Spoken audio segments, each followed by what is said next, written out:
dear listener. It is episode 31 of Snap on This, a Marvel Snap podcast.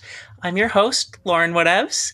It is an odd-numbered episode, so we're going to go hear about Rie's week first. Rie, how was your week in Snap? And keep it snappy. I won't lie, every time you say keep it snappy, it reminds me of the fact that I'm incapable of snapping. And if it was ever required for the podcast, in real life? Have to fake it. Yeah, I can't snap. Yeah. That's kind of a snap, right? It's like, I'm sure you can snap in the game. Okay, anyway, so, this week in Snap, okay. This was, the biggest thing that happened for me is, I got InfiNOT finally. It's very late InfiNOT for me. I hope I do not lose the respect of the esteemed listeners for this. like those cuckoos haven't flown the nest a long time ago.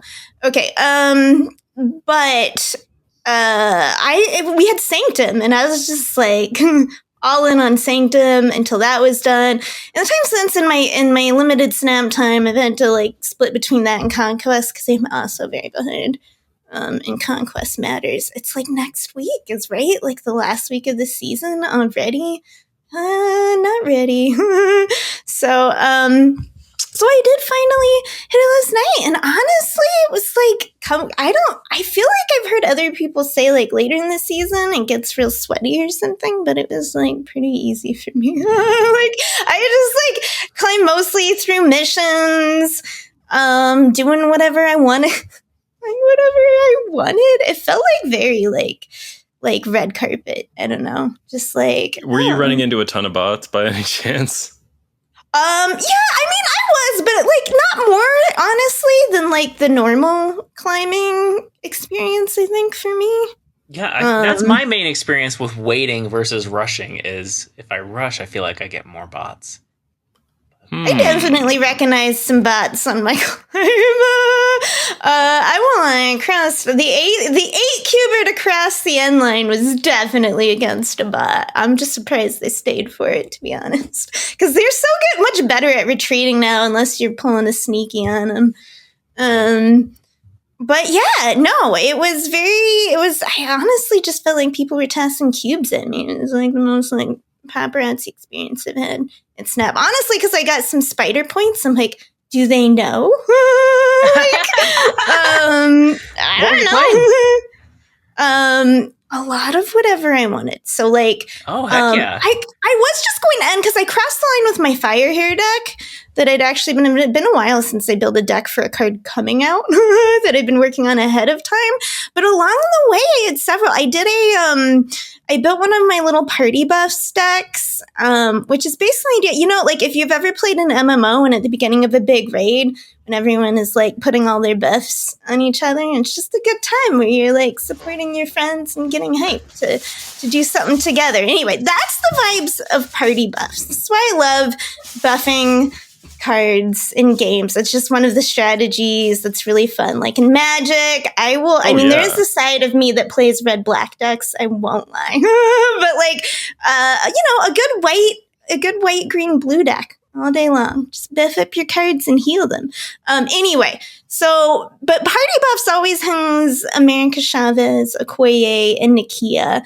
And this version had Fastos for fun, and Galacta, of course, and Black Panther, because despite being a Wakanda card that goes with all these cards and makes sense, it surprises everyone, because most people playing Galacta buff decks aren't playing Black Panther. It usually goes in Zola combo stuff, and Black Panther still gets very big when hit by any number of buffing things finished out with a Galacta.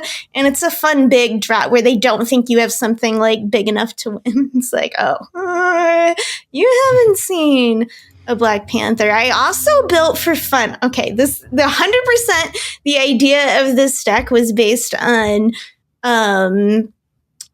Bruce Banner, the fact that he keeps his what we talked about, keeps his buffs, which I get sex. Yeah, keeps his modifiers. Whatever. But I'm maybe we might put him in an Agent Venom deck. Then he'll be a 214 Hulk. which would be fun. Well, I guess the 6 months he morphs, but it was a lot of fun, to be honest. Like Agent Venom, White Tiger, Iron Man, that kind of nonsense. A Ravonna if you don't hit the agent, and Bruce. And yeah, Bruce hulks out. It's fun. Sometimes you gamble on him doing it, and he doesn't. And then you mute them before they mean emote you. But that's how it goes. And then like from like 97 up, I played my Firehair deck that I'll talk about when we talk about Firehair. But yeah, it was very there goes Ree down the ladder. Look at her variant. She's wearing a Ferraro in ink. That's what it felt like, honestly. I'm like, maybe I'll just take it chill all the time. It was a good time. Slow and steady is less stressful, that's for sure. Yeah. As long as you're not, leaving it for like 3 days left. Then, yeah. And there's some extra pressure. I haven't been doing much conquest at all for like months, and it's like I want some more. I want some more borders and some more tires. I'm too lazy for it. Just give it to me. Okay, it's so time consuming. Right, that's where I'm at. And like my other game that I'm playing has someone called Hulkenberg. So, compete with that, Marvel Snap. Yeah, anyway. I know what you're talking about. Hulkenberg is the shit. She rules. Yeah. Right. Love a tall lady with like gorgeous deep red hair. Great set of bangs. Okay, anyway. And like elf ears. Gotta love it. Okay. Oh yeah. Those are some top shelf ears for sure. Right. Anyway. Okay, yeah, I've been playing some Metaphor. But that was I wondered if that's what it was. My week. Yeah. All right. Ben, how was your week in Snap? And keep it snappy. My week in Snap was pretty cool. There were several commonalities with Ree's week in Snap. I also played some Fastos, I'll have you know. I was playing this in Conquest because I had a feeling it wasn't good because Fastos and stuff. But I was working on a new little surfer idea. No America Chavez in this one. No one drops of any kind. I called it Sea Star after the boon formerly known as Double Up in Hades 2. All of my surfer decks are named after Poseidon boons. That's just how I roll. He's the master of the seas. Anywho, so what this deck has in it is Forge, Spider-Man, Brood, Silver Surfer, Fastos, Red Guardian, Hope Summers, Sebastian Shaw, Copycat, Absorbing Man, Galacta, and Gwenpool. And it's fine. It's fine. Fastos is Fastos, and Hope Summers is Hope Summers, and sometimes one of them is better for what you're hoping will happen than the other one. But yeah, that deck just feels real mid, not as good as Wave Flourish. I played some Wave Flourish on ladder. That's what got me up to 80. But then I decided I was going to get scientific. It would have gone very quickly if I'd kept playing Wave Flourish. Was my thinking. But I decided I wanted to do a little science with Firehair. So I built some decks. One of them I have already deleted, so I can't tell you exactly what was in it. But it was a Ronin Darkhawk deck that just wanted to play Master Mold a million times, and it was a lot of fun. My favorite thing is when they play like Iron Patriot or something and they don't get their card because their hand is too full of Sentinels, and that's very entertaining. And I didn't entirely move away from the memeier side of things. Like we're still doing some novelty in the next deck that I built with Firehair, which was a little more practical, a little more destroy oriented, and also sort of afflicty, but Affliction is one of these themes that is sort of its own reward, like moving cards or shuffling rocks into your opponent's decks. Like, sure, we have cards that like say thank you for doing this thing that you should have wanted to do anyway, but like the thing I said, you should have wanted to do it anyway. It's a good thing that makes the game be won. So yeah, this is my Affliction Destroy deck with Firehair, the first version of it anyway. I'll tell you about the second in a second. Aha. So this one's got the hood. You got to play the hood if you're playing Firehair. If you're not playing the hood, what are you even doing? Silver Sable. This one, you don't have to play with Firehair. That's just what this deck is about. This deck is about making them draw cards that don't work. So yeah, we got Silver Sable, Nico Minoru, Carnage, Firehair, Scorpion. I just wanted to play Scorpion, and he's very much in keeping with the theme, and he's fun to Firehair up again. Not quite as profitable as stealing cards with the next card, or not stealing cards, but stealing power from cards with the next card, Cassandra Nova. Cassandra Nova is a premium Firehair target. Y'all want to be Cassandra Nova-ing a few times. That feels good.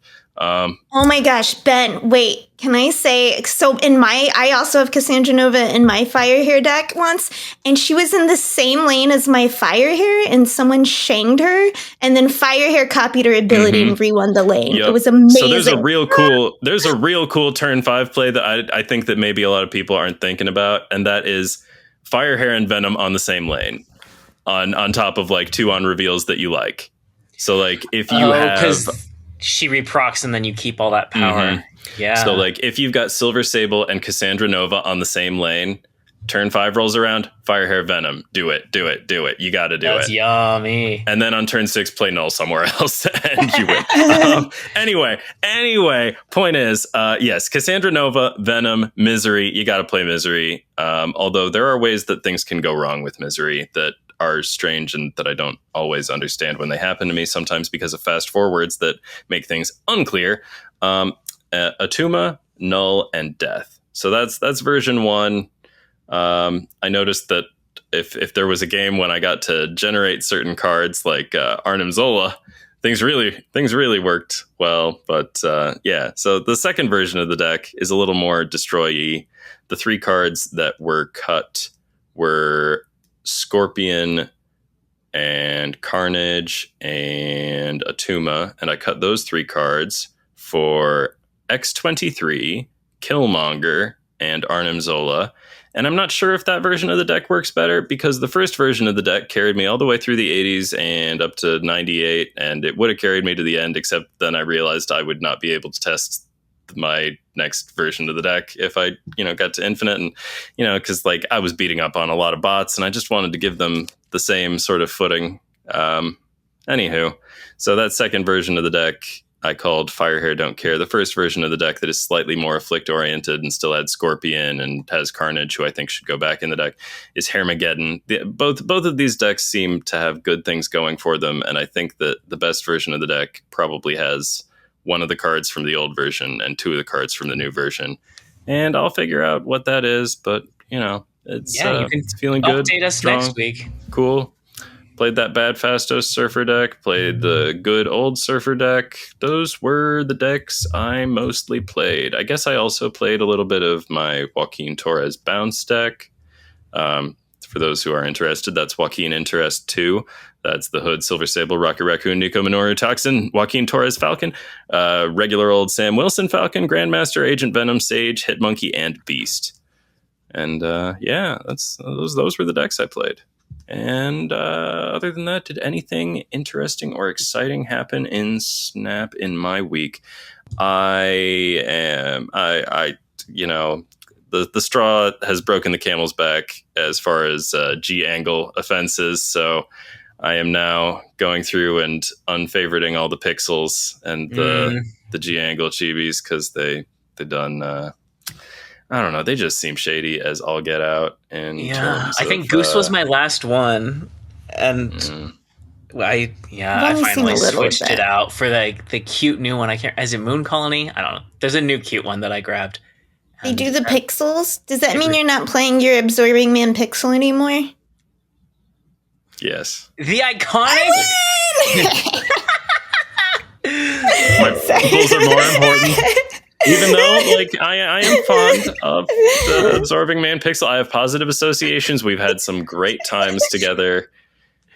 Absorbing Man pixel, you've done what you needed to do, and now that I'm wondering about how you came to be, I think it's time to move on to maybe Noir Absorbing Man. Although that's what I'm rocking, yeah. his stripy pants with that vest, I'm like, why are you wearing like inmate pants with this? Like, your outfit just does not tell a coherent story of any kind, noir absorbing man. And what are we doing here if not telling stories?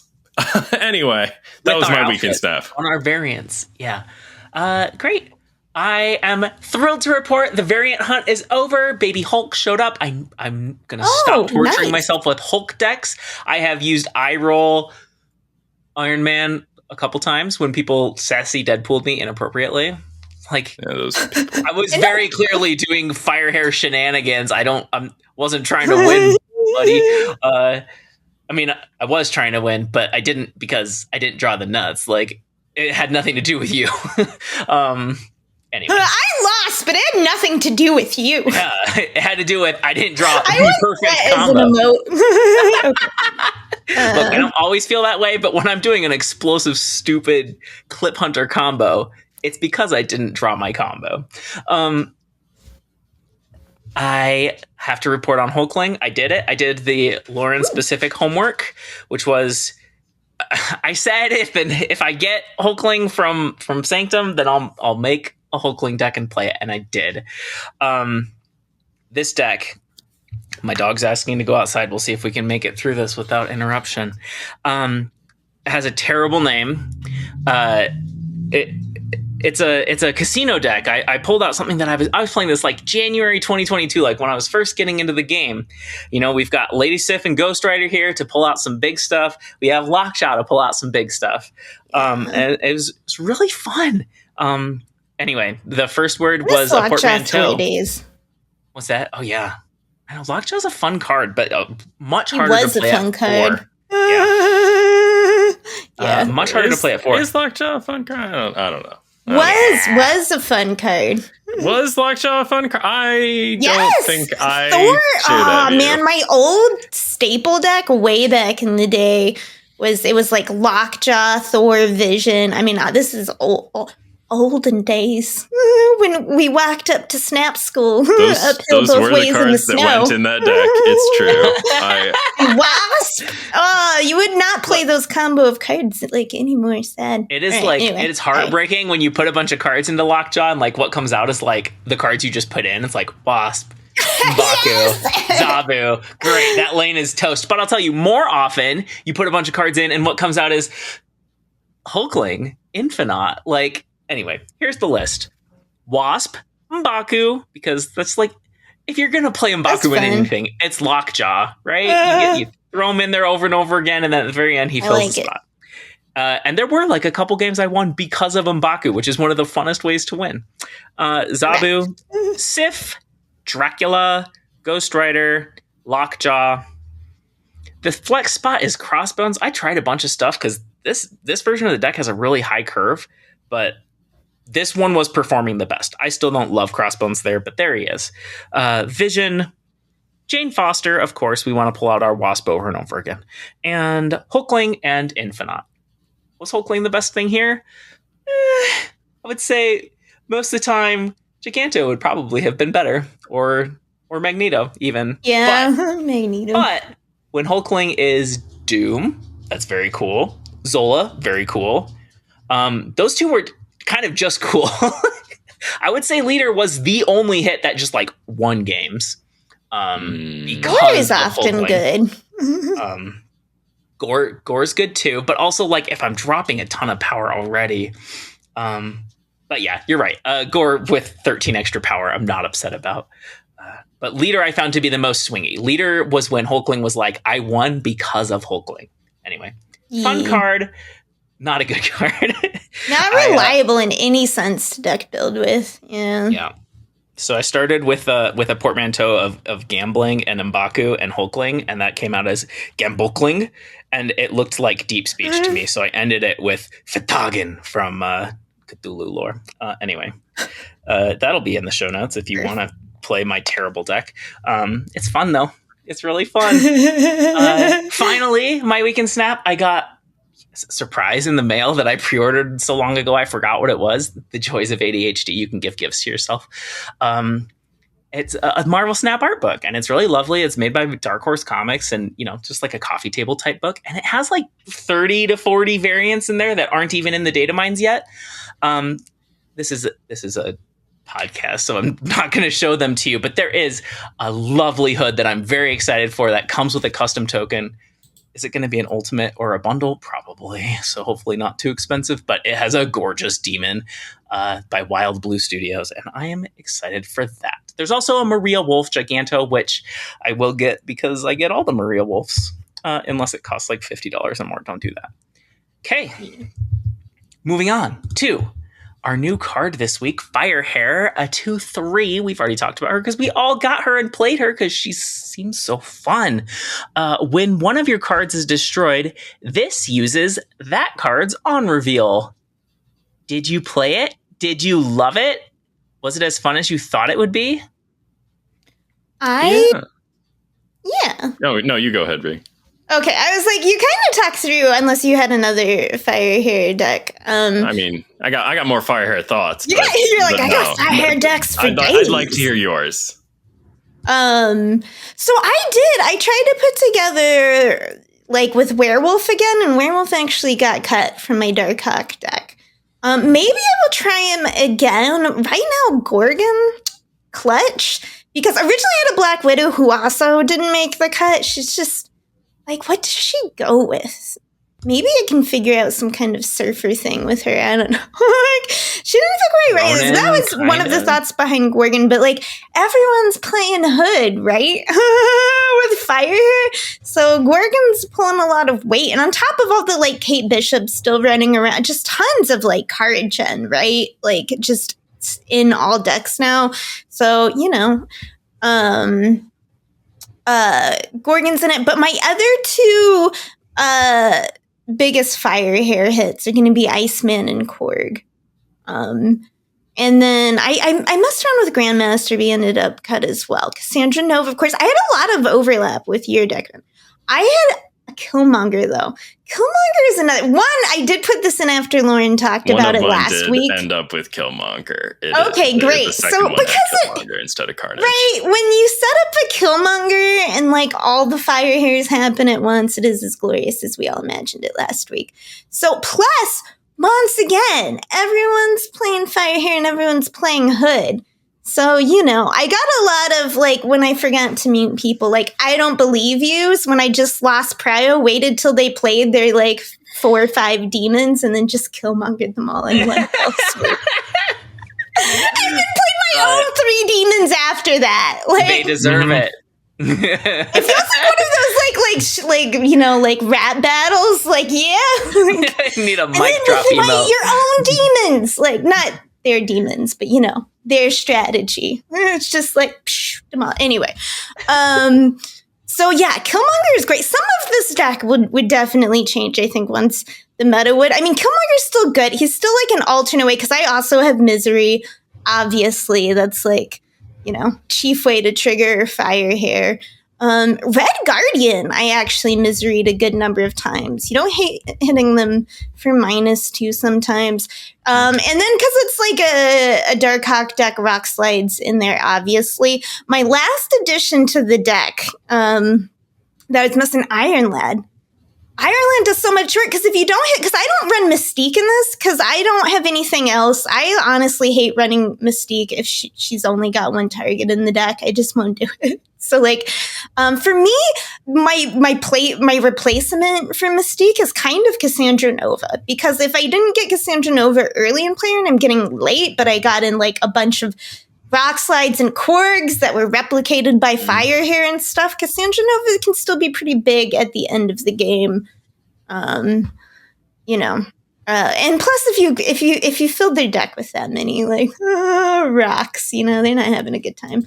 But Iron Lad was key. Like, a lot of times, because like there's not a lot of bad hits for Iron Lad in this deck, so that's one reason I thought of it. And it can make you hit that. Like, you need to, hit the Darkhawk, hit the Misery, that kind of stuff. Hit the Killmonger. Good stuff. I love good Iron Lad. So that was what I was running with. And Firehair, to me, my experience with her felt like when you set her up properly, like she feels so powerful.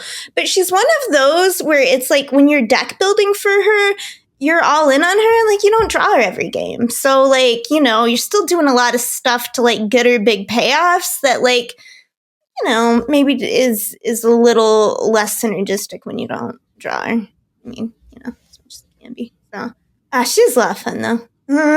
I've been she's happy. So fun. I had a blast with her, but she fast forwards if you do anything too cool. Yeah. Fast forward is so heavy-handed right now, and of course I'm trying to do cool stuff. She is a great card for doing some cool clips. And I tried 2 different things. One of them was semi low-hanging fruit. We're gonna go Zola into Absman. So the Zola makes 2 Firehairs, then you Absman the Zolas, so then both your Firehairs are doing Zola things, and it just Panthers everywhere. But it, like, you can see the setup and then you can see the aftermath and you're like, oh, that's cool. But it like loses so much cool factor for like watching the fireworks happen. And the other thing I tried was Destroyer, which is like, that's the other thing besides Killmonger. If you want to proc a whole bunch of stuff all at once. And it's really silly. I was doing it with a unprocced Mystique on the board. And then the last thing I would play was Colossus Destroyer. So that when I destroyed Mystique, Firehair took Colossus's ability. Like, I don't know. Yeah. I thought that was... No, I was trying to do a Mystique thing with the Darkhawk Ronin deck, too. Trying to sometimes turn Firehair into... Yeah, it would have been cute. Yeah. I never got it to really work, though. And it's pretty silly. Like, there are times when it is maybe efficient, because, like, it might be cheaper to destroy something at the end of the game than it is to play Mystique. Or you can certainly surprise your opponent that way. But mostly I just wanted to do something cool. And it fast forwarded too. And I was like, yeah, it works. But like, this isn't fun to watch. I'm not posting it anywhere. So it's disappointing. I just like, and it's not just about making cool clips, which like, that's important. But it's also like, what did your opponent's MODOK discard? What did Bullseye do? For real. Like, there are practical reasons that like, fast forward is too heavy-handed right now. Mm-hmm. So a lot of stuff is weird. Like the Yondu is weird now because I got really used to old Yondu animation. I mean, I think we touched on this last week, but now I am seeing it where it's like oh, I have to go and look at Banish. Yeah, I have to look at it. Like, yeah, and I'm sure they'll fix that. But also, but anyway. I've heard maybe. Are there like bugs with Firehair that we know about? Yes. I feel like there's been some of that, and some of it has been hidden behind fast forwards. So like I've had board states that I didn't understand at the end, and I think they could be attributed to a bug, but like I'm not sure because I didn't actually see it happen. And like sometimes things happen that you don't understand, and like you cry like foul play or whatever, but there's a perfectly reasonable explanation. It happens most of the time. I kind of think that like there were some unexplained things that like did not add up at the end of some of these fast forwards. I've seen a couple that were like clearly wrong, and what's happening, at least in the ones that I've seen, what's happening is Firehair gets destroyed in the chaos, but she keeps firing even after she's destroyed. Mm-hmm. Yeah, like I would end up with like there'll be a bunch board. of Venoms, and then everything is gone, and it's like that can't be right. If Firehair's destroyed, she shouldn't keep doing things. I will say if Firehair uses Mystique's ability and takes on ongoing ability, she stops doing on reveals because her text changes. Her text has been completely rewritten. That's working. But yeah, there's some wild stuff. I saw everyone talking about the trick with like acid. If you acid arrow and destroy it, you can steal the Firehair. Killmonger somebody's acid arrow and their Firehair joins your side. Your Firehair's text box is being rewritten. All right, it's a BioShock. Thank you. A game I've played, but of course a reference I don't pick up on because I'm just that's not my skill set. Did you all see the Galactus clip? It was staged. Like I saw people really worried about this, but like the Can Best one that I guess people were freaking. I only heard people talking about people freaking out, so like I don't know what the freaking out actually looked like. I saw some of it. People are like, I can't believe they didn't test for this, and I'm like, do you know how hard it would be to reliably proc Galactus in 2 lanes, and one of them only has 3 power? Like, like the edginess of this edge case is so extreme that like no, I don't think they needed to test for this. I don't think it's a bug, and I don't think also it's not unintended. That's how the cards work. Yeah. That's like what they do. Like this is just normal business as usual. Anyway, if you haven't seen the clip, there's a Galactus that pops off, which kills Galactus in the first lane. So Firehair in the second lane pops off as Galactus, and you end up with all 3 locations destroyed, and it's beautiful. Yeah. And it's a tie game if that happens anyway. Like, very, very hard to stage on your own. But even if you did, you're not getting cubes from it. So, like, it's the perfect way to tie. Everyone loses. No opportunity for abuse. Like, it's fine. I don't know. Which is already something Galactus does sometimes, right? Like, sometimes Galactus has an escape hatch, which is, Altar of Death or Death's Domain or Rickety Bridge, where you play there and you're just going for the draw. Yep. Because the tie is better than losing. Yeah, I think it's totally fine, and I think it's an amazing interaction. Overall, I think Firehair is decently strong. Mostly, I think she's more fun than she is good. But I think she's going to be a lot better once Kid Omega shows up. Yeah, we have some Destroy cards coming up.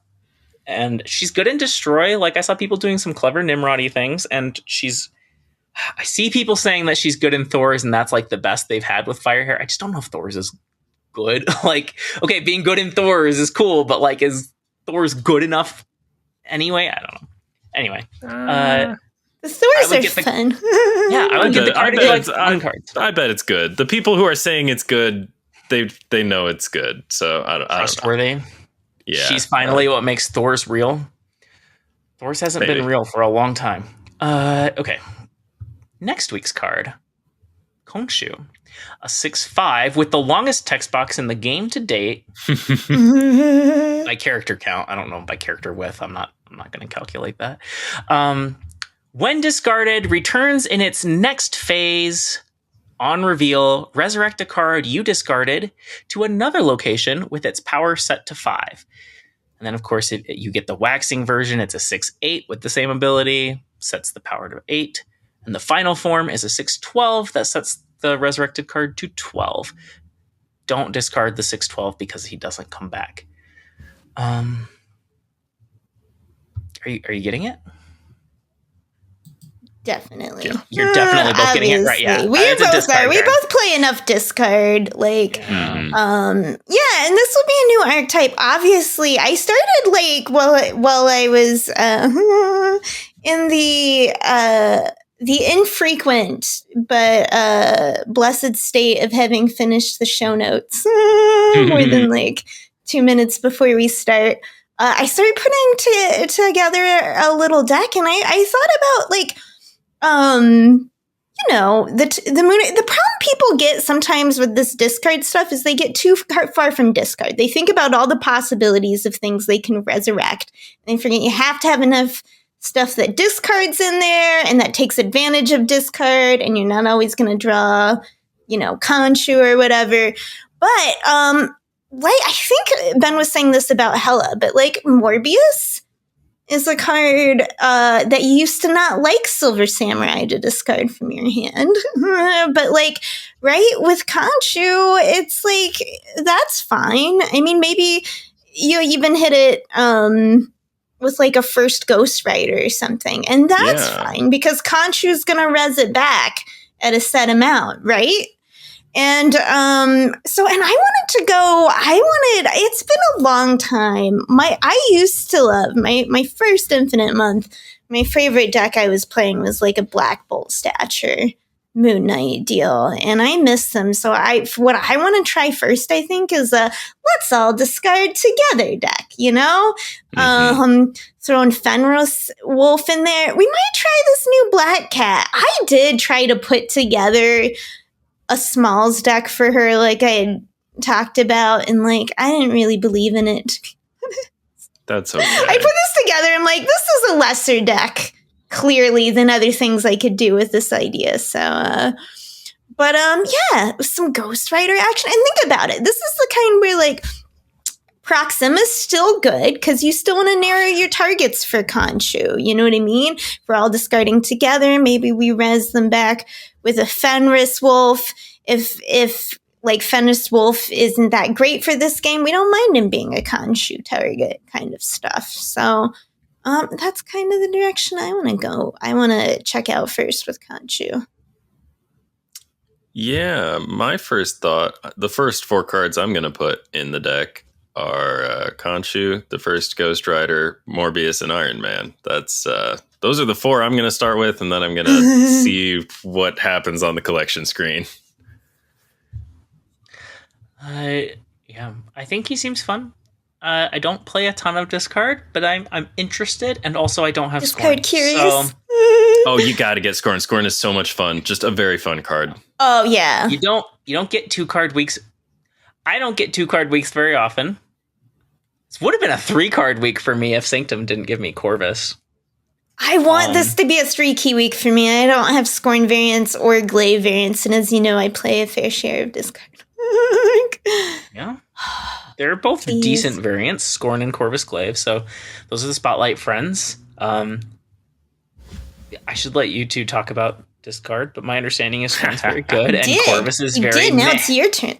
No, I mean, talk about Scorn and Corvus. Are they worth Scorn pulling for? is super fun. Corvus, Scorn is honestly, the must for Corvus has, before Corvus came out, I thought Corvus was going to be one of my road dogs. I was like, is this the ramp card that I'm going to fall in love with? Because, like, I don't think we didn't have Hope Summers yet, did we? This was before Hope Summers. That's the chronology of things. Before, yeah. Yeah. Okay, so I was like, Corvus Glaive, this is going to be my ramp card, right? No. Just like played it for like 5 seconds, decided I didn't like it. I was better off doing other things. I was having more fun generating extra energy by discarding X23, even if that's like not, the most practical thing. But at times it has felt practical, and it has been cool and good and fun. And I just don't like Corvus very much. But people play him and they have a good time. So I played him a lot in Moon Knight Helicarrier deck, which is one of the places I think he probably. That's where he goes. He's great with Helicarrier right now. Yeah, he's still amazing with Helicarrier. Person. Yeah, but like kid, I think he's one of those cards where his time will probably come around again, like sporadically based on meta things, because like an extra energy is very powerful. You know what I mean? Yep. And as soon as the right conditions line up based on cards that are out in their current balanced states, there'll be another time where he'll feel OP. And he is a 3/5. It's hard to keep a 3/5 down. Yeah, Ben. I'd never I was never a Helicarrier discarder, so like it just never. No, even never when I played, I mocked him constantly because he was always discarding cards I didn't want. So that is the thing. I like the targeted discard is so much better. Oh man, I'm a little more excited about. Except for with Moon Knight, that first Ghost Rider. Oh man. Well, I mean, these 2 cards in conjunction with each other are really like. I'm excited to play them as a unit, as I said. A bunch of unruly employees. I'm sorry, you're going to have a few days where Khonshu's available, but not first Ghost Rider because the event's starting on Friday, not Tuesday. I can't believe we're already there. I'm still like in post-Sanctum. Yeah, I'm still missing Sanctum. On my conquest. Yeah, next podcast is the one where we rank the April cards. I was sitting here, eyes glazing, thinking about beautiful things to do with Khonshu, and I'm like, Wong, Grandmaster, like that's a lot of power if you can pull it off. Whatever, Lauren. You get these big discard eyes. I've seen it before in the podcast with Scorn and stuff, and you're like, the things I could do, but then do you take a bite? I haven't seen it yet. I tried Bullseye. He wasn't nearly as cool as I thought he was going to be.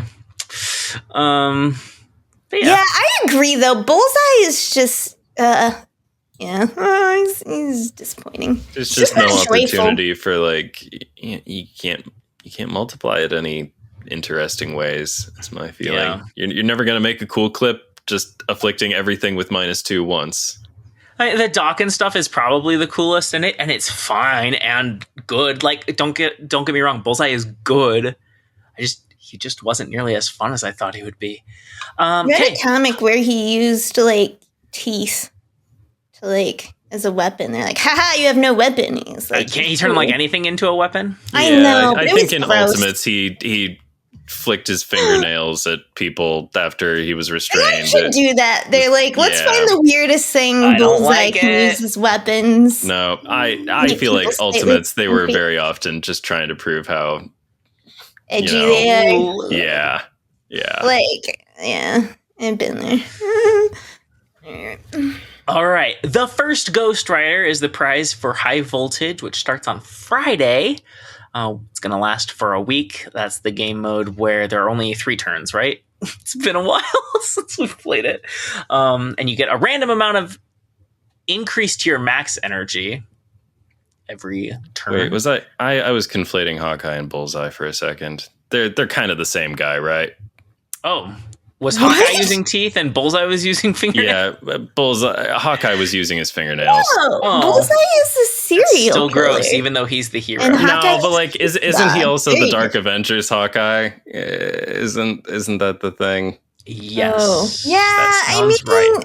But like that's, because that's the balance. No, their moral compasses are differently aligned, but like their power sets are they're basically reskins. Yeah, they're palette swaps. I disagree with that. Hawkeye's power is that like he's got cute little arrows, and you're just like, oh, look how beat up he gets because he's not superhuman. And Bullseye is like, what a psycho. I don't know. Okay, anyway, sorry. I'm a big Daredevil fan. All right. We'll talk about High Voltage in a sec. Let's talk about Ghost Rider first. The first Ghost Rider, riding a mammoth. Very cool art anyway. A 2/5, on reveal, discard the lowest power card from your hand. Remove that card's power from this. We know that with negative cards, it won't gain power. It's good, right? Targeted discard. You were just talking about it. Yep. I would like to pick what I discard. Thank you. Yeah. I like knowing. Yeah, I'll put him in the deck I just tucked. Like I said. Yep. Res it with Khonshu. Don't care, like, about losing. He's great and so easy to run next to Silver Samurai if you're already targeting low power stuff. I miss playing Silver Samurai. Just like pitching a 2/5 Gores and or Iron a Man. 4/5. Like, maybe sometimes you would rather play Ghost Rider even if you have them both on the same, on turn 4. I mean, I don't know what you're doing with your other 2 energy, but still. Playing Morbius or something. Yeah. It's a pretty exciting card. I mean, like, it's also a fairly straightforward card. It's big, and sometimes you'll have to discard a thing that makes it a little smaller. And it's probably fine. It's probably still good because you picked the thing that you discarded, and you're probably okay with it in whatever circumstance you chose to do that.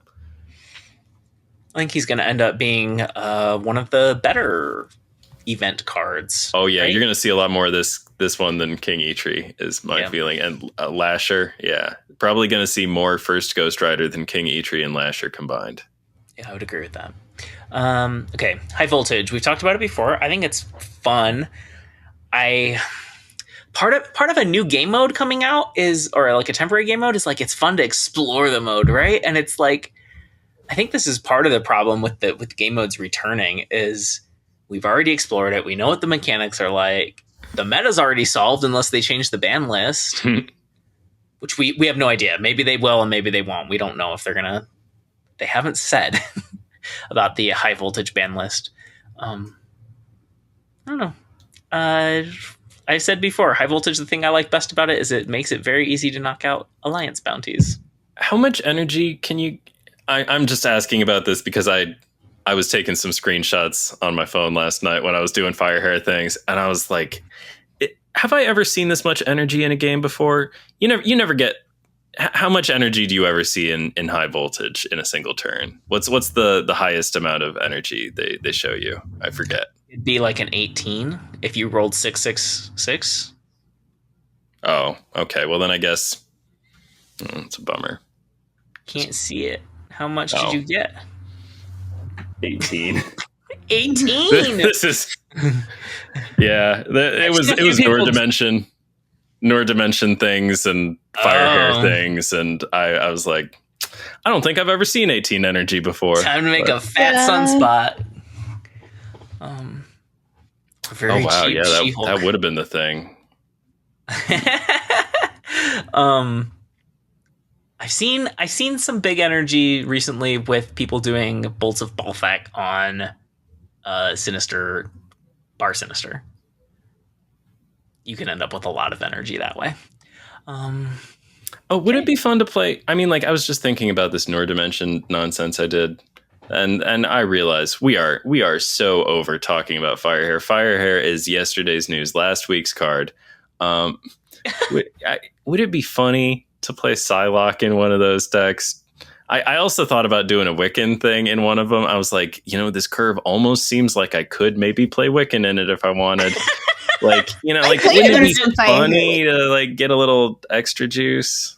Are you destroying Wiccan? Yeah, I'm talking about like cards that have on reveals that give you energy, and then you destroy greedy. them.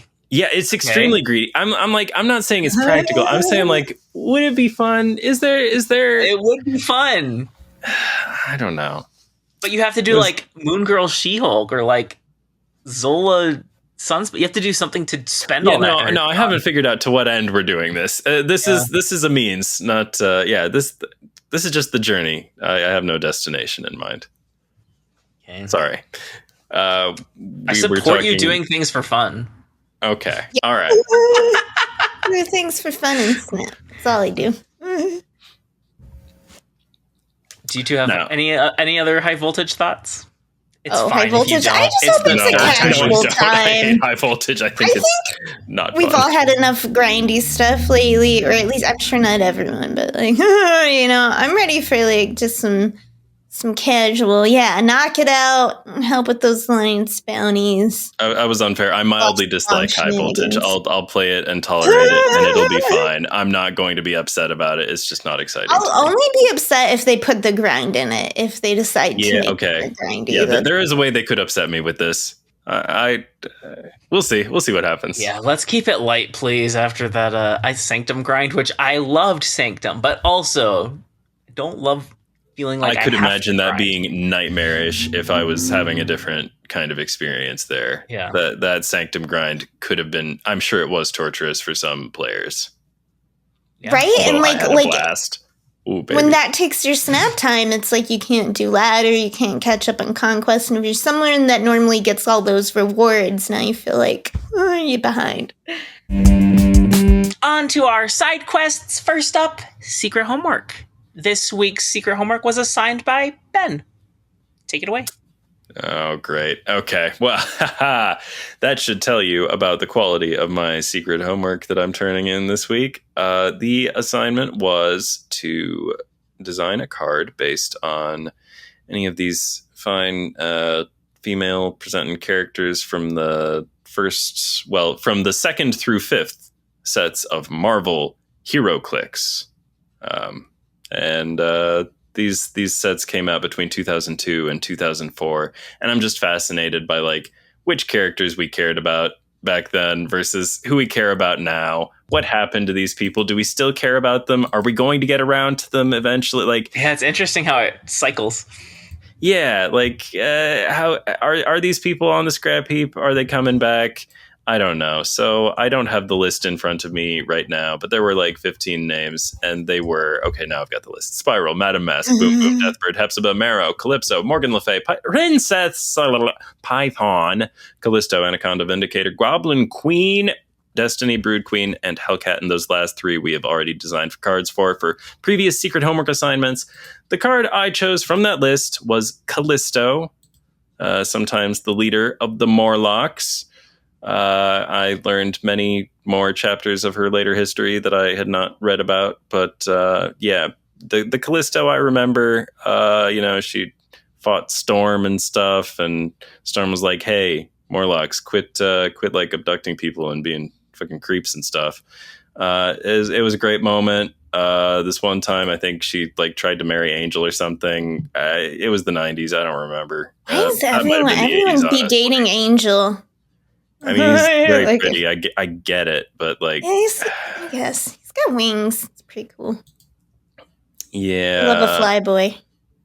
Anywho, the design I chose, my understanding of the Morlocks between Leech and I think I designed a location for them. In my mind, they hate expensive cards because they're pretty and like they just they hate all these presentable ass expensive cards. So Callisto's deal is the stat line I ended up with was 4/6. Not sure I love it, but whatever. Cannot be played on turn 6. At the end of the game, destroy all cards here with the highest cost. Ooh. Wait, so I'm sorry, say it one more time. Okay, Callisto, 4/6. Cannot be played on turn 6. So like I wanted to steal the text from Magic, but you can play Magic on turn 6. It's just her ability doesn't work. But no, Callisto can't be played on turn 6. But at the end of the game, destroy all cards here with the highest cost. And there's a fun little loophole for Limbo. Yeah, so, I was gonna say I can play her if on Limbo 7. happens, go ahead. Fucking snipe him on that last turn. It's a special occasion. You earned it. Leap year, baby. Like just do it. So that's my thought. She's got a very like harsh sense of justice. Does Callisto? At least in the appearances that I've read back in the day.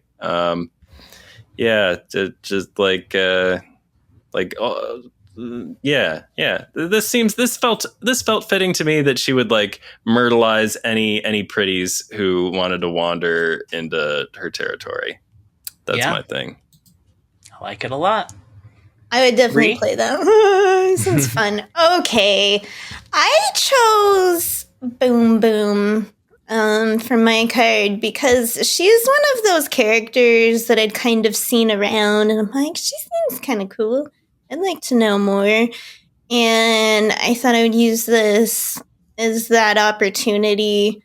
I had grand ambitions when I started because my good friend Frank pointed out that she was in season 2 of X-Men Evolution. If you remember that old cartoon. I do remember that old show, yes. It was like, it was a bunch of them, like, they're in high school, like Rogue and Jean and Cyclops is kind of the deal. And I was like, ooh, I'm going to rewatch all of that show, which it turns out I did not have time to. I watched most of the first episode, one of which, the best part, I think, honestly, is a very little moment where Storm uses her ability to send a little cloud to, like, water all of her potted plants. And I was like, I would totally, I know, I just want for, like, the background of my working, just, like, cozy X-Men scene, just, like, X-Men using their powers for, like, cozy abilities.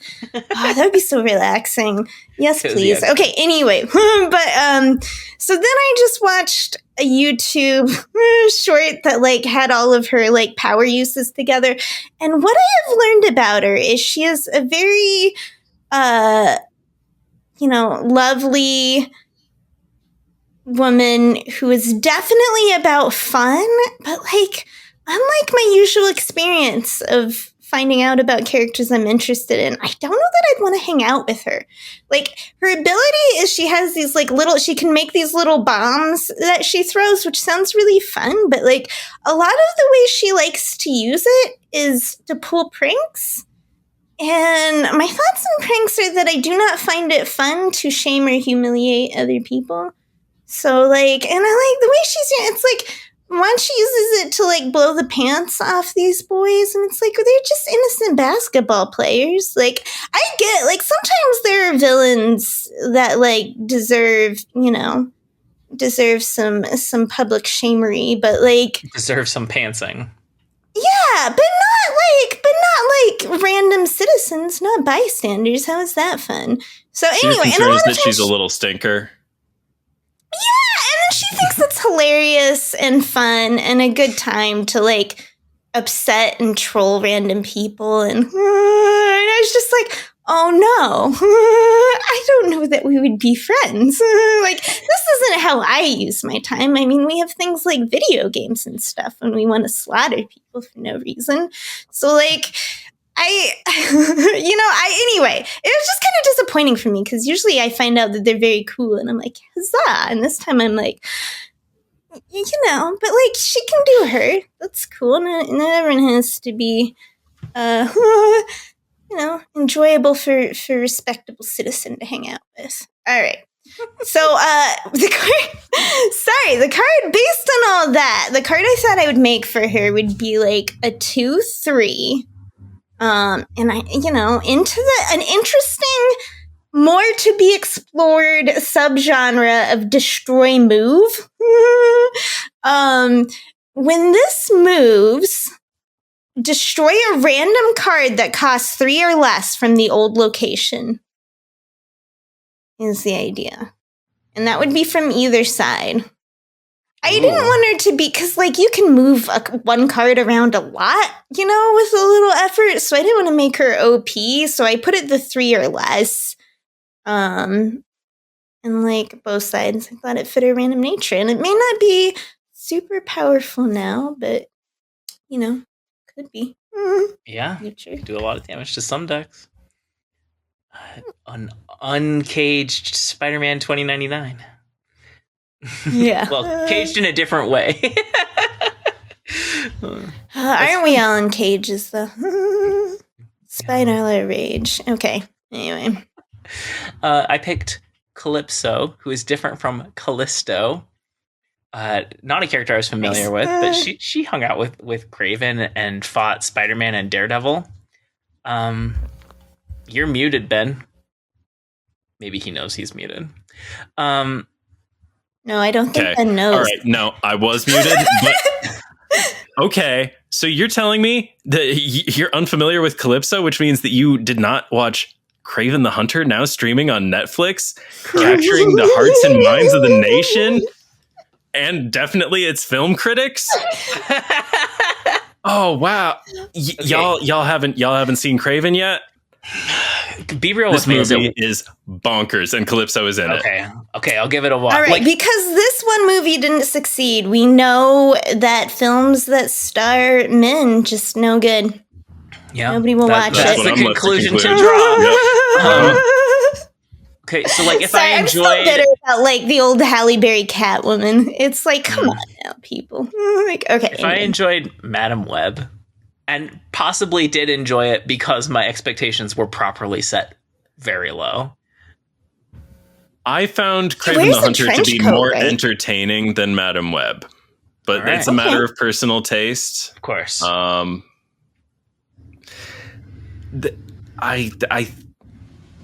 had more sympathy for Madam Web. I was like, how did we end up here, Madam Web? But like with Kraven the Hunter, this was just like bad decision. Like, I mean, not that there weren't bad decisions in I don't know. I was sort of rooting against this movie a little more than I was for Madam Web. Madam Web seemed, I felt bad for it, Yeah. But Kraven the Hunter has too much confidence, in my opinion. Makes it easier to root against. I feel like as a comic fan, like both of these movies could be a good time for me at a late night with a lack of sobriety, Oh, no, there are some what I'm planning to watch. With some friends. There are so many minor Spider-Man villains who get a little moment in this one. I like it. Our good friend Professor Miles Warren, aka the Jackal, gets name checked at least once. It's we know, like wild. Half of the joy of watching a comics movie as a comics fan is pointing out, like, it's this person, or no, this was different in the comics. It was like this. Everyone loves that. Everybody loves it when you do that. Absolutely. Anyway, she's a voodoo high priestess. Fights Spider-Man and Daredevil. I went for kind of an abstract take on her ability, partially because I thought it was a cool ability that doesn't exist in the game yet. And anyway, so she makes zombies and stuff, but also she sacrificed her sister to get her powers, which is kind of messed up. So here's the Calypso I made. 2/1 on reveal, merge the lowest power enemy card here with this. Just say it's kind of abstract because she's gaining power, she's draining the enemy, you're moving power to your side, maybe like zombies or mind control, but not literally switching the card over. I like it. I'm rooting for more merge. Like, let me play more Penny Parker. I don't know. We currently don't have any way to merge with your opponent's cards to grab them. So I thought that would be mean. But it's also kind of Red Guardian-y, which is why I put her stats so low, 2-1. Because if you merge something, you're taking away its ability. I always have a secret fantasy of turning my enemies into my friends, like Steven Universe. Yeah, who doesn't want to do that? Yeah. Or like Age of Empires. Give me a card that lets me live that monks. out. Uh-huh. Oh man, in Age of Empires, I would do that. I would build armies of priests and just send them out and convert the. Normally, I'm against proselytizing, but it's just too fun to be like, no, now your army is my army. I religioned harder than you. Anyway, Well, I mean, like all right. all of these historical computer games and stuff, they're all about rewarding you for doing the evil thing that has created the world that we now inhabit today. If it's if it's civilization, oh, you better be getting your colonialism grind on. You better be perpetrating some sins of empire. I live respectfully by building my culture and making my citizens happy. And eventually we go to space on our own work. Unless someone from another nation threatens us, and then you don't have destroy a choice. their entire country. Okay, sorry. Oh, you're good. Okay. Next week's homework. This is semi-nebulous. Oh, I had it written down somewhere. There it is. I want to review your past card predictions. Just, pick one that you were really wrong about and one that you were really right about. It'll be more interesting if it was one that you got, and being high on Red Hulk is not as impressive as being high on Cannonball, for example. I can't even remember that far back. You don't have to go that far back, but I want to hear a call that you're proud of and a call where you were totally wrong. You thought this card was going to be trash or excellent, and it ended up being completely the opposite. Okay. We have something else for for side quest this week. We have Title Tussle 5. 5 till tussle. You pronounce it 5 till tussle, but you spell it with a 5 replacing one of the S's. If you haven't played this game with us before, I mix together actual titles in the game and fake titles and give them to Ben and Ree, and they have to distinguish which is which. In this case, and the last few times we've played it, all of the real titles, or almost all of the real titles, are from the latest patch. So there's always whoever wins gets an imaginary tiara. Mm-hmm. Yep. Ree has 3. Ben has 1, if I remember correctly. No, it's the same tiara. What, we gotta imagine a new tiara every time? What is this, Lauren? Goes back and forth. Yeah, we just reimagine it. This is how. Okay, sorry. It gets an extra point every time, though, right? This is getting increasingly fancy.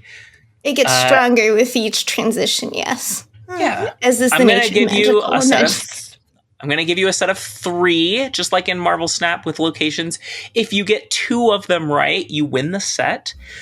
Each title and each set is worth 1 point, and you can snap for doubling. It is possible for the entire set to be real or the entire set to be fake. Traditionally, this game has been 20 rounds. Today, we're taking it at an easy breezy 10. Who's going first? I have a question. Oh, shoot. Are we still... I think in the past we've had a 50-50 distribution of fake and real titles. Are we still with that? It is approximately 50-50, but may or may not be perfectly 50-50. Okay.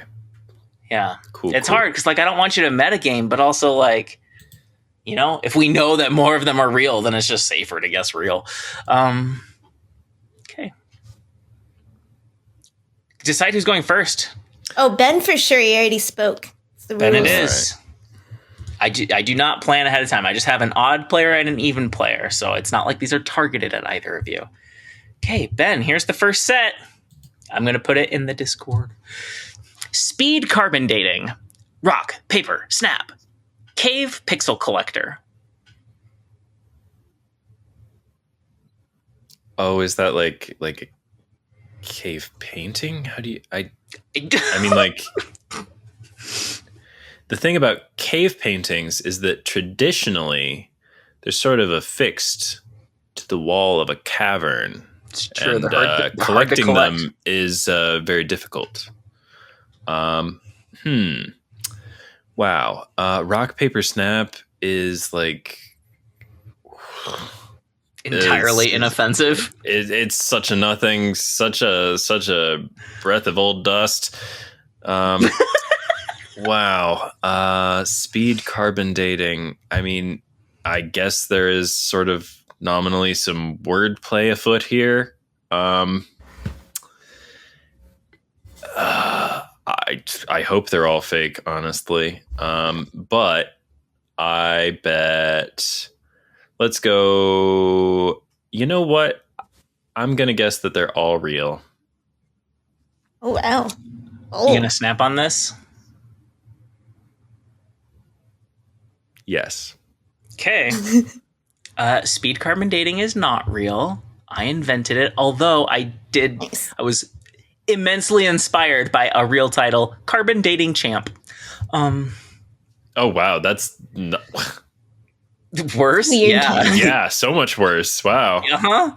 Okay, so you got the set, you got 2, but you lost one of them. So that's 2 points doubled to 4 because of your snapping. Rie, here is your set. By the eye of Agamotto, Domo Agamotto, Mr. Roboto. I spy with Agamotto's eye. Oh, man. Okay.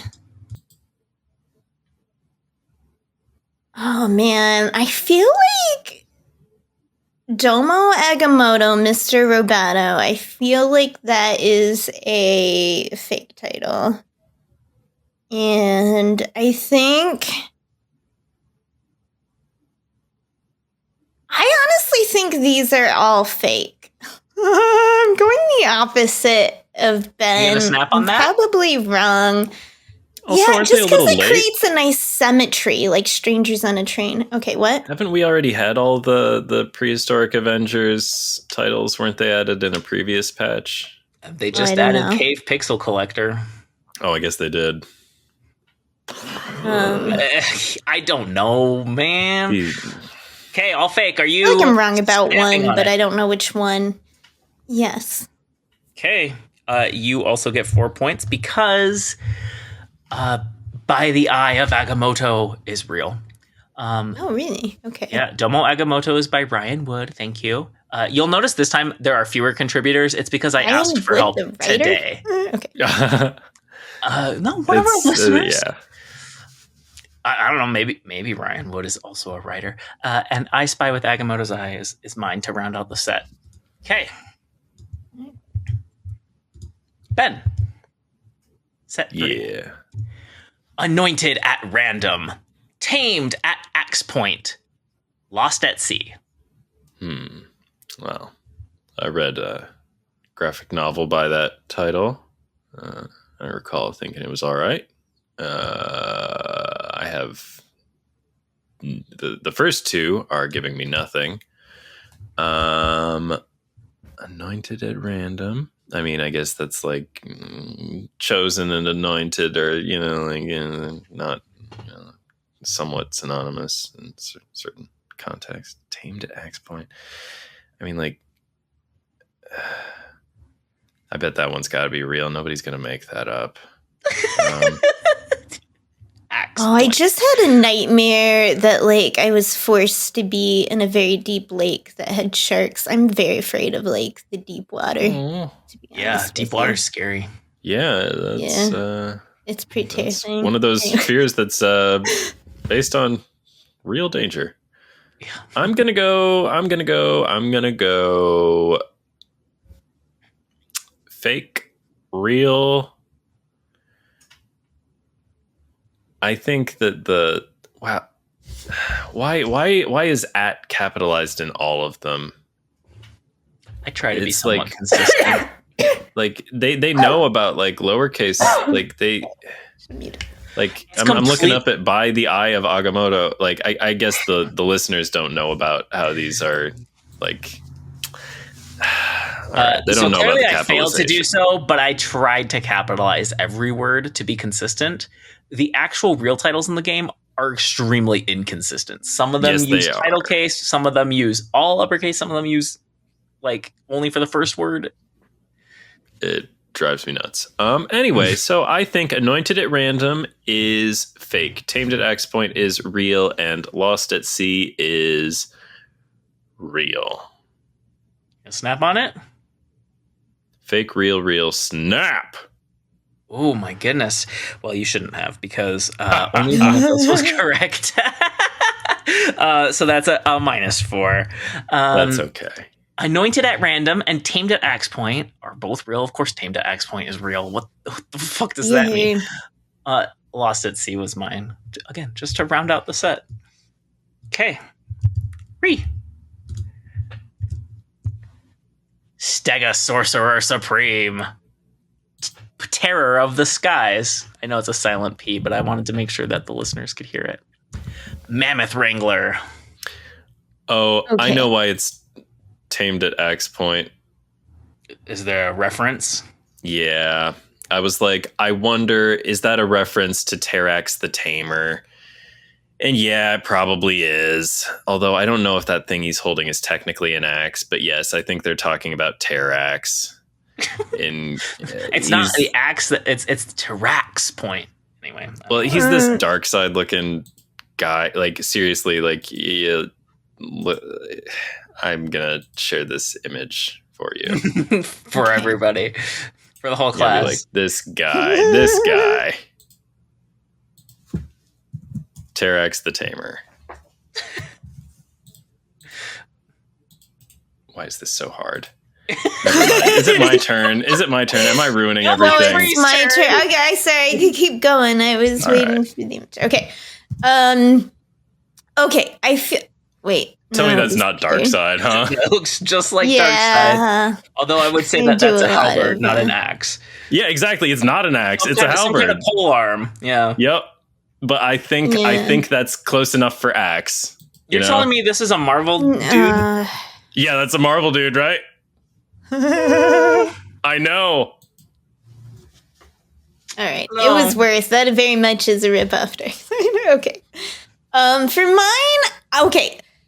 Stega Sorcerer Supreme, and this one I think is fake because I know they have Tyrannosaur Sorcerer Supreme.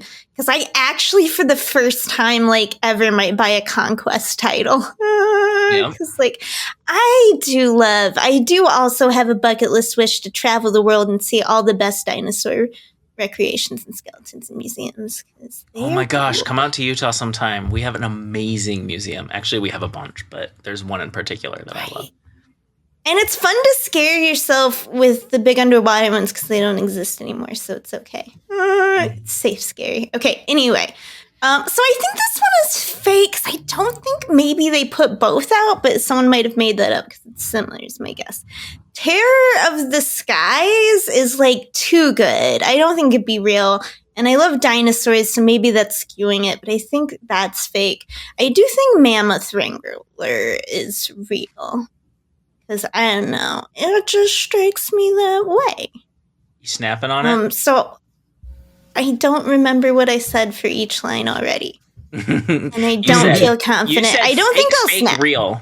Wait, no, did Ben snap the last time? I sure did. I lost 4 points on it. All right, then I'm keeping the snap streak going, and I will also snap. Don't be the first person to not snap. Okay, you got 2 of them. Are we snap chickening? No. Yeah, I think so. Stega Sorcerer Supreme is real. Okay, so they put both in the game. Why? I'll probably get both just because they're dinosaurs. The other thing that bothers me about it is I believe Tyrannosaurus Supreme spells it Sar, like dinosaur. Oh, I didn't look. And this one spells it Sorcerer, like, which is entirely unsurprising that it's not consistent. Terror like of the it. Skies was my own invention. Mammoth Wrangler is real. Have they never created like an alternate world like you need to keep your rules consistent or it makes your world unbelievable. Alright, anyway. Like, hello people, Fantasy Building 101. Alright. Okay, Ben. Self-published. Ain't I a thinker? Iceman go brr. You know what? They all sort of make sense. You know what I mean? Like, I believe there's the thinker. You know, isn't that is that Reed when he feels like being evil? Is that what you said? Or do I have it? That's the maker. That's the maker. That's it. Well, the thinker is somebody else, right? Like there's the thinker. Yeah. Yes, other than the famous statue. But I don't know. So yeah, I'm gonna say they're all real, and I'm gonna snap on it. Although Iceman Go Burr is probably too good, and it's probably fake. Actually, you know what? Yeah, they're all real. They're all real, and I'm snapping on it. Oh, you shouldn't have. They're all fake. Now I was just imagining this is why you take so long in your snap turns. You're like no, it's true. I drag the cards around to like all the places I could like. Usually, the first place I drag the cards to is not where I put them. I would play better if I played slower. For me, it's like the first thought that pops into my head, hit end turn, and if they take long enough and I think of something better in the meantime, then I change it up. And how often I do think of something better is like, I should really just play slower, but... Right? I think the same thing, too! Do I change, though? No. No. Hey, their name was Please Play Fast, and, you know, I'm just people pleaser like that. If there was a mode with shorter timers, I would play it almost exclusively. Give me Speed Snap. Anyway, self-published from Mod Supreme Models. Ain't I a Thinker from Scott Denham of Snap.fan fame. And Iceman Go Brrr by me. Yours truly. Wait, so did you say they were all real and they were all fake? Yes, I thought they all seemed a little too good, but I thought they all might be real anyway. They've gotten good at tricking us. Oh no. Mm-hmm. Yeah. The game almost doesn't work when it's also I am fully I'm in YOLO. Let Re just stomp me because like not that like that would have happened if I were like competitive. You can't just throw a game, even if you're really behind in the board game. You must continue to play so that everyone else has a fair shot. All right. Hey, I don't want to win by 8. No, but I'm just saying, like, I'm not gonna let it bother. I'm not gonna worry about it as hard as I've worried about it in the past. I want this to be a joyful experience, and you know, I'm too blessed to be stressed. That's cool. Ree, That's here's the your person set. without the tiara. Okay. Number 1 Avenger. Can I have your CL number? Vishanti, number 4. I mean, the CL. Can I have your CL number? I'm trying to say because, like, you can see that, right? You can drop down, absolutely. You can just look at their profile. See that. So, like, what a facetious thing to ask. So, does that make it more or less likely to be real? It's a good question. I'm gonna say it's fake though, because like, please say second dinner. You didn't do this to yourself. I get if they put it in before they added that, but come on now. Have a little self-respect. Okay. No, we've seen the titles. We know that doesn't exist. Might like take it out actually if just because maybe they had it in earlier. If circumstances change, they might adapt and like they might revise something about their earlier intended output. I don't know. That's just what some people might do. But some people. I feel like number 1 Avenger Snap, I suppose. is real because I feel like they are getting more into actually using just like Marvel terms with fewer like bullshittery around it. So like just the number one in front of Avengers. So I think that's real now. So real, fake, and then Vishanti number 4. I'm gonna say fake. I think one of friends. I feel like I think I'm gonna de-escalate the situation though and not snap. You know what? Just because I'm a big enough woman to to be the first to be like someone who doesn't want to ruin their wonderful lead. This sounds like somebody playing it safe. That's what I hear. I'm used to trash talking board games and starting to carry into my snap experiences. Okay. It's going to be more entertaining that way. Okay, so you're not snapping. No. Confirmed? Okay, that's a 2-pointer. The number 1 Avenger is real. Can I have your CL number is mine? And I knew that it didn't make any sense, but I thought it kind of sounded like cell number, even though we don't call them cells anymore. Vishanti number 4 is real. Okay. Because there are 3 Vishanti, and you, the player, get to be self-proclaimed number 4. Ben. BC me rolling. BC. It's a living. Fire bad. Cards good. Well, the first one's much too good. First one is much too good. I'm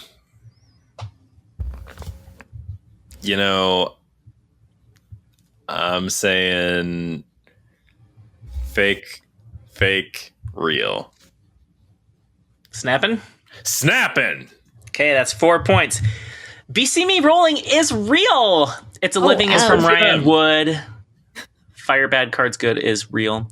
They also have another BC one that I did not use. BC Ya Later is also real. No, that one's not good. Not as good as BC Me Rolling. Okay. Reset.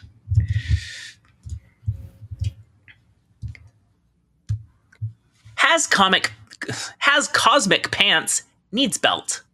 Healing from Fire Lord's autographed. I can't, speaking so bad. Herald of Goose. I love Herald of Goose. I want it, but like, I feel like that makes it less likely to be real. So automatically I'm going to say that one's fake. Someone cool probably made it up. And then the other ones are tough. I kind of just want to say those are also fake, but I keep saying everything's fake.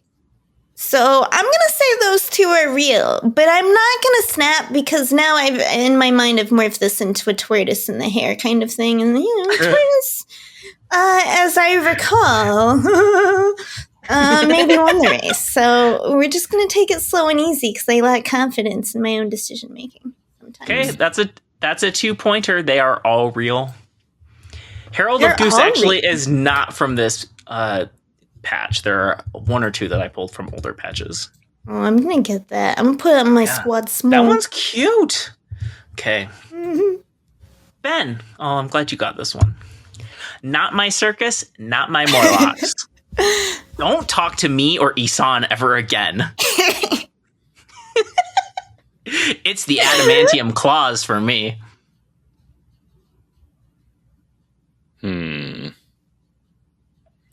I don't think I'm cultured enough to appreciate these. That's what I think. You are definitely familiar with the "Don't talk to me or my son ever again" like meme, right? No. Oh, dang it! How are you? Like you are also on the internet all the time. Okay, anyway. Not really, actually. I don't even know where it started, but it's funny. I mostly just listen to podcasts. That's how I learn about things. It's entirely fair. Anyway, there is a meme that is memes are like lost on me. There is a meme. Don't talk to me or my son ever again. Can you describe? Like, is there an associated image? Like, what's the vibe? What's the energy? I mentioned a few weeks ago how I don't like vibe, and every episode I say vibe once. I drive a vibe. Vibes. We should have a segment. Just like I don't. Okay, I'm gonna say fake, and I'm snapping on it. Ooh. No, actually, you know what? Fake, real, and I'm snapping on it. I do think I kind of think you're right. Okay, you're snapping. I think that's -4. It would have been +4. Don't talk to me or Isan ever again is real, and it's very good. The other two are mine. Okay, final set for this mini session. Title Tussle 5. Five-Dual Tussle. Godlike train wreck. Fast forward my life. Inevitable layoff. These are really depressing, to be honest. Kind of a downbeat, Lauren. I'm just saying. Next time I'll save the self-deprecating ones or I'll plug them earlier so we can end on a high note. You know they love them. Yeah, that you're right. Inevitable layoff doesn't seem funny. It just seems sad to me. So I'm going to say, hopefully that's fake, right? Like, does that make it more like, oh, okay. Just first instinct. Let's say fake. Fast forward my life. Let's say is real, but depressing. Godlike train wreck. Also, it's just kind of like, you know how, like, have you seen this thing where they're, like, anti-memes now? Where people just post, like, normal, it's, like, meme format, but it's just, like, a normal thing, and it's, like, it's just, like, the arc of art is, like, it's, like, the next movement just has to be the opposite. And this feels like, that's what these titles feel like to me. It's, like, these are just adjective noun. Like, what? Okay. What did I already say? Okay, so an inevitable layoff was fake. Fast forward my life is real. So we'll say godlike train wreck is real. Are you snapping? Yes, because I'm so far ahead of Ben, I feel like it's fine. Very consistent strategy. You get 4 points for that. Godlike train wreck is real. Fast forward my life from Scott Denham. Inevitable layoff from Snap Judgment's Mod Supreme Models. And the final scores. Surprising. I don't think there needs to be a drum roll or anything like that. Ben is at -8. Ree is at 16. Ree did not go negative on a single set. I gave Ben a hobgoblin. That's why he at -8. Snapchat. All right. Sorry. If you like what you heard, like, comment, subscribe, do all the things. I don't have the notes in front of me, which is fine because we want to keep this short anyway for your sake. Just go to the comments, go to YouTube if you want to leave comments there, or Spotify. It's fine too, I guess. We check them and share them with each other, and it's great. We have a Discord. We don't own the Discord. It's Snap Judgment's Discord, but we hang out there. We have our own channels there. You should come join. It's a little bit tricky to get there, but it's great when you're there. So there are instructions in the show notes or video description. There's a whole section for Ree's Comic Corner if you like talking about comics. There's also a channel for climb accountability if you want to, be accountable to somebody when you're trying to climb and make better decisions with your snapping and retreating. Anyway, you can find us on social media and stuff like that. If you want to hear our rankings for... I need to talk about Snap Judgments Network. We are proudly part of the Snap Judgments Network, where you can listen to other great shows like Snap Judgments. That's why we're on their Discord, is because there's a whole podcast network. That show comes out on Saturdays with Pulse Glazer and Roy and various guests from the community, often content creators, but I don't think always. If you want to hear our rankings for What If April season, man, I really struggle when I'm not reading this. Tune in next week, same Snap time, same Snap channel. Yeah. Yay. What a beautiful, glorious mess. Thanks for playing my game. Yeah. It was fun. Yeah. It's always fun. Oh, goodness. Titles. I mean, you didn't do that bad. Your score is bad, but if you actually looked at how many you got right and wrong, you didn't do that bad. It's okay. It's title tussle. I mean, like, it's life or death. I pre-absolved myself for losing real bad. Good. Love to hear that. Ree, do you have any comic key thoughts lately? I know the answer is always yes, but do you have anything you want to share with the class? Yeah, always. Okay. What have you been reading lately?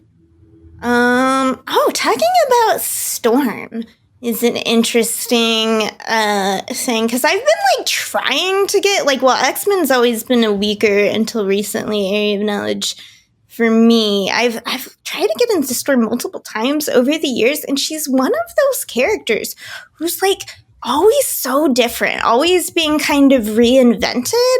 There's, in the Ultimate Universe, she's this car thief, that they joins the X-Men kind of from the streets, at times she's been worshipped as a goddess. They had a motorcycle writing phase for her, and all of the solo titles I've gotten for her have just never really hit it for me, and some of them really didn't feel Storm, and it's what is Storm? She has a new ongoing that I'm enjoying, which is one reason I'm thinking about it. But iconic on reveal. If only. Immediately she's stripped of it. There's actually this really cool moment. I believe this was in the new Storm title, if I'm not confusing with some of my other X-Men titles. But she's going she's got this problem where she's dying and stuff. So she goes to see this mutant doctor, and he's no, I won't see an X-Men. And she's the bigotry, she kind of has this line about bigotry, and he says oh no, it's not you as a mutant, because I'm a mutant and I serve mutants, specifically X-Men, that I'm mad about. And the reason he's mad is because they didn't donate more. He's working a free clinic to serve mutants, and you guys are about mutant kind, and you're the most powerful organization, and how are you not supporting this purely humanitarian effort? And she's that's a good point. Very thoughtful. And I digress. So that's part of the new Storm ongoing that's going on. But looking at the past, it's she's just one of this. This happens to multiple female characters, where sometimes they kind of get lost in this. They're just constantly being rewritten, and what's their personality? It's not super established. And I feel with Storm, it's because they gave her this kind of she needs to be this oracle wise woman figure, right? And that's not a protagonist figure. That's a figure that gives advice or just displays power. Yeah, right? It's hard to also humanize this kind of archetypal character. And we won't get in discussions where I feel that it often can happen maybe with women like her and stuff like that. But it's just it's been an interesting conundrum to be how do we make Storm both human and as cool as she is? Because I read a run of hers that humanized her very much. It made her fall for this guy who convinced her that, and I was what? This Storm's too smart for this. This wouldn't be her.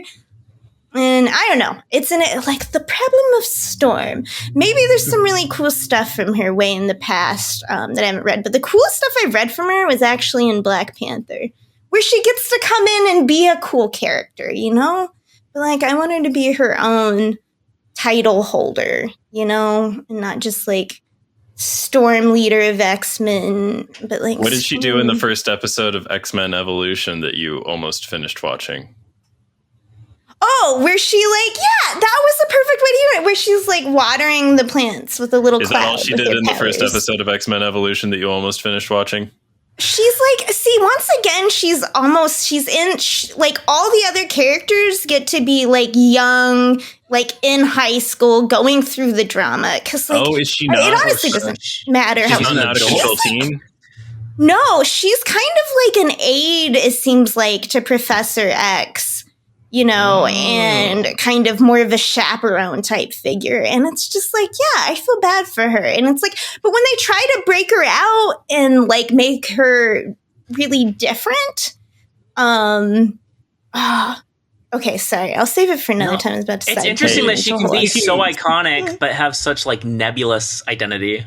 Yeah, her qualities are so up in the air. I was wondering, anybody else want to watch the first episode of X-Men Evolution? I want to watch it. All of it now, to be honest, the whole show, because I know that it's not my week to assign any secret homework or anything. I was just like, you want to do a media assignment? Watch X-Men Evolution and came back next week and talked about it. I don't know. We can change the secret homework, or somebody can use that next week.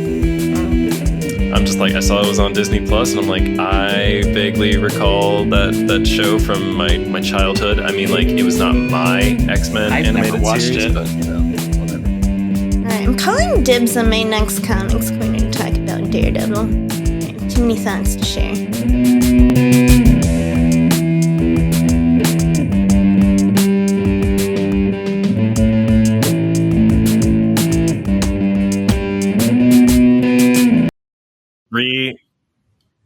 I assume we've already cut, and this is no longer a thing that people will know about. But I did read that you hadn't seen the most recent 2 seasons of What If. That did not sneak by me. No, I read that. I felt betrayed. I know, I'm so far behind on TV. This is a betrayal on levels that no one has ever seen. I almost told you guys before the podcast started, and then we were starting like, it's fine. I pulled off. You ain't gonna work.